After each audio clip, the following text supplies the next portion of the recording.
Hey guys. Okay, so sorry I'm in my kitchen. I think the lighting's just better. It's real dark and gloomy and rainy and wonderful outside today. So anyways, I wanted to do a quick vlog because my doctor suggested something to me today, and it's not the first time I've heard about it, but it's the first time that I've actually considered it. So I'm going to see what you guys think. And I really want everybody's advice because I have Googled it, I've YouTubed it, I've Yahooed it, and I've talked to two doctors about it, and they think it's a good idea. My husband thinks it's a good idea, but I just can't get, I guess, over it. So with my son, Ashton, when he was born, I mean, everything was great, fine, perfect, until he was born. After he was born, I went into an extreme depression.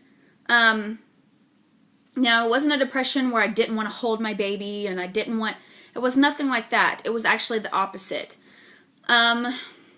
It was a kind of depression that, now, let me start by saying my husband had to go to work. He did not have a choice. He had to go back to work the day after we came back home from the hospital. And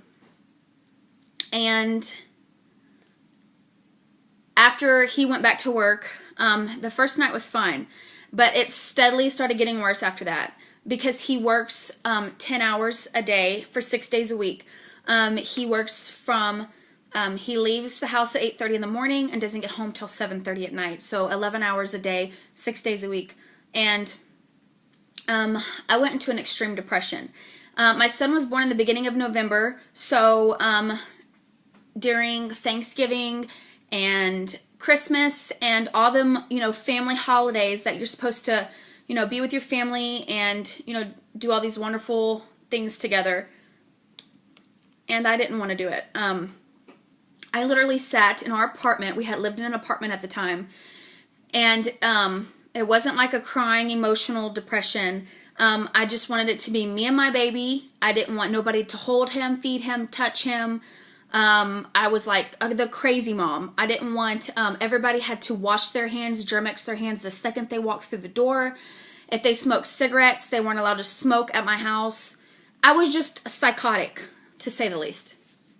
Now, the only other two people that I were not hard on and that I trusted with my son were my mother and my husband. Other than that, it put a wedge between me and my mother-in-law. It put a wedge between me and my some of my very good close friends, and it was just very bad. My doctor, I wanted to avoid medicine and was put after a couple weeks. My husband said you have to do something, so my doctor put me on Prozac. I was not able to breastfeed due to the medicine. It was just a horrible, horrible experience. So my doctor asked me, brought it up to me, and said, what are we going to do to prevent that this time? I said, well, what are my options? He said, well, I've rarely seen people that do this, although I've heard of it. He goes, but it's called placenta encapsulation. And what this is as disgusting as it sounds, I'm not going to technically eat my placenta because that is just nasty. But what you do is they have these midwives that you can contact, and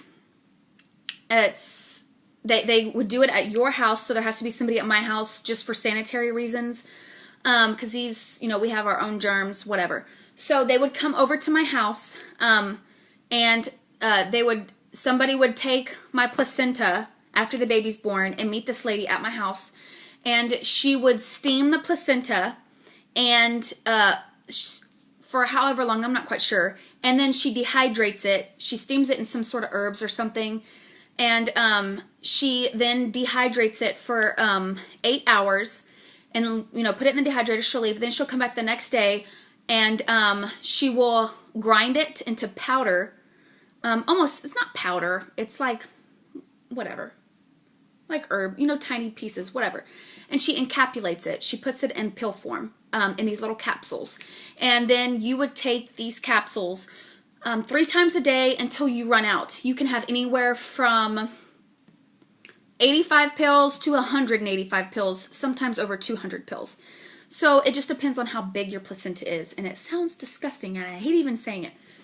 So anyways, I wanted to know people's opinions. If you have never heard of it before and all you're thinking is, oh my gosh, she's going to eat her placenta, please don't comment, because it's not what it is at all. It actually, your placenta is your hormone powerhouse, and it's what holds all your hormones and all, the stuff that I guess babies live off of inside your womb. When that comes out after the baby's born, it's pretty much sucking you dry. Everything is pushed out of you. So that's what, is the cause of some women to go and have the baby blues or postpartum. So if you were to ingest it, which, the only way I would even consider it is this way, then it's a slow dose. You're getting weaned off of the hormones, which you have a 65 to 70% chance of not going into depression if you are known to have it. So it also helps with your milk production, your energy levels, and it has some sort of, and I can't remember it, some sort of endorphin to make you happy. So anyways, please give me some advice if you've heard of this or have any other suggestions or think it's a good idea. I'm really curious. My husband, I'm not telling many people about it. We haven't told our mothers. We don't really think it's anybody's business. We don't want people to be like, oh my God, she ate her placenta. That's disgusting.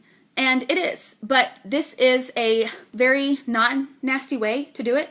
So me and my husband are the only people that know about it right now, and we want to see what everybody else thinks. So if you have any advice or any suggestions or any thoughts on this, or think it's a good idea to at least try or attempt this to happen again, which I'm not saying it would, but I would like to prevent it because now there's more people involved. My son is involved, and I don't want to do that or that to happen with him. So please comment, and I would love to hear everybody's suggestions and thoughts on it. So hope you all have a great weekend, and I'll talk to you later. Bye.